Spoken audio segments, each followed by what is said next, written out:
السلام عليكم ورحمة الله وبركاته، اخباركم طيبين؟ من الله قريبين. اليوم راجع لكم مقطع جديد وان شاء الله يعجبكم. بسوي تجارب خطيرة قبل بداية المقطع، لو سمحتوا اي تجربة انا اسويها لا حد يسويها، لا حد يسويها، لا حد يسويها. المشكلة بعدين تجيني اختها العرب، انت تعلم اطفالنا الاشياء الخاطئة. المشكلة مو هنا، عيالها ليلي في الشوارع ولا هي دارية عنهم. انت اول شيء انتبهي لولدك بعدين كلميني. وانا قلت لكم من بداية المقطع اي مقطع تشوفونه لي لا حد يقلده. خلاص كبونا من الهرجة هذه. اليوم بسوي لكم تجربتين. وش التجربتين اللي بتسويها؟ أول تجربة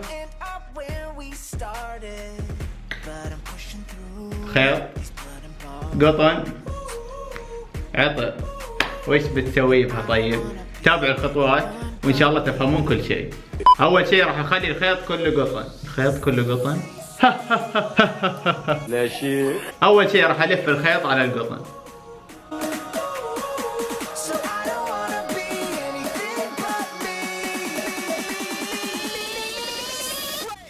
خلاص اتوقع الحين لفيناه بشكل كافي. الحين وش نسوي؟ الحين راح نبخ العطر على القطنة الصغيرة هذه، وبعدها راح اولع القطنة بالولاعة وامسك القطنة في يدي وهي مشتعلة بالنار. والله تجربة قوية وان شاء الله تزبط، واول مرة اسويها قسم بالله. يلا نبخ القطنة الحين بالعطر.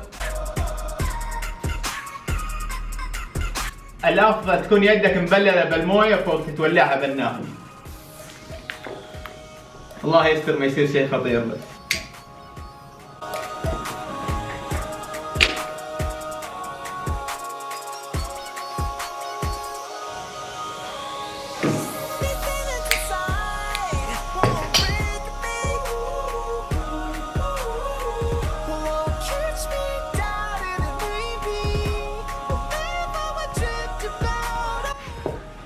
احسن ما فيها على طول اول ما تطيح تطفي.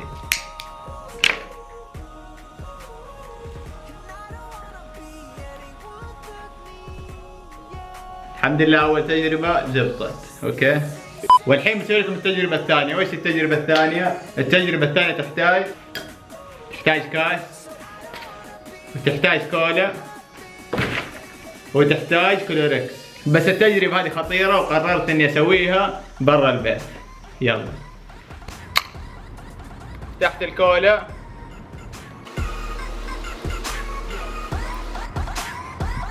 كذا كفاية، وبعدها نحط من الكوريلكس شوي بس ما نكثر. الحين بننتظر بنشوف وش راح يصير. تتوقعون تزبط او لا؟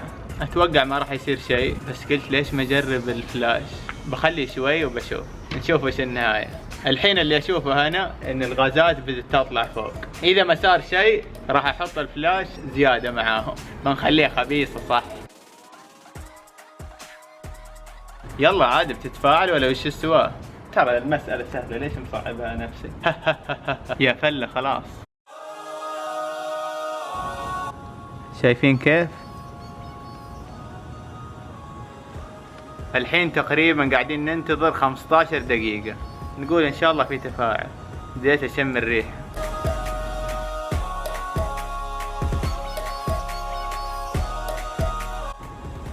في صوت يا عيال، ان شاء الله تزبط. يلا عاد اخلص.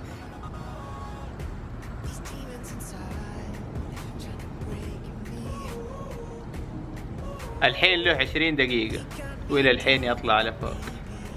ابغاه يخاف عشان يتفاعل.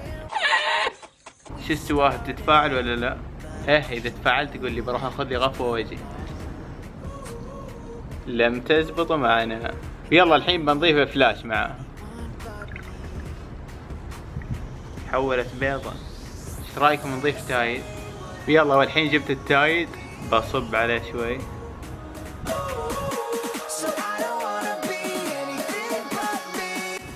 شايفين كيف وش صار؟ اوه جاء تفاعل، جاء. سلام، الحمد لله اخيرا. والله ما توقعت انها تزبط. ايش رايكم اخلطه؟ بشوف يمكن يجي تفاعل مع الخلط.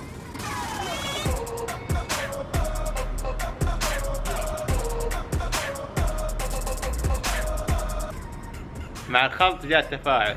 شوف الكاس كيف يتحول، شوف ربع فلاش، ربع كاكولا، النص صار تايد، مع اني صبيت تايد ترى قليل مرة. انا ما اقول الا الله يعين اللي بيشرب هذا الكاس بعد هذا المقطع. بس الحمد لله استفدت من هذه التجربة. اذا حطيت كولا مع كلوركس ما راح يصير شيء، اما اذا حطيت كولا مع كلوركس مع فلاش كمان ما راح يصير شيء، اما اذا ضفنا تايد عليها راح تتفاعل. وان شاء الله كلنا استفدنا من هذه التجربة. بس حاب اقول لكم شيء واحد، شكرا شكرا شكرا والله شكرا، ما توفيكم حقكم لكل اللي يدعموني بكلمة بنشر مقاطع بكل شيء، شكرا والله العظيم شكرا، بوسة على الراس قليلة حقكم، الله يسعدكم. واتمنى تدعموني باللايكات والكومنتات والاشتراكات، لان قسم بالله هذا شيء يسعدني، في كل ما دعمتوني اكثر راح انزل اكثر. عجبك المقطع حط لايك، ما عجبك المقطع حط ديسلايك، بتحط كومنت من تحاط بكيفك، حط اشتراك، والله يسعدكم جميعا. السلام عليكم.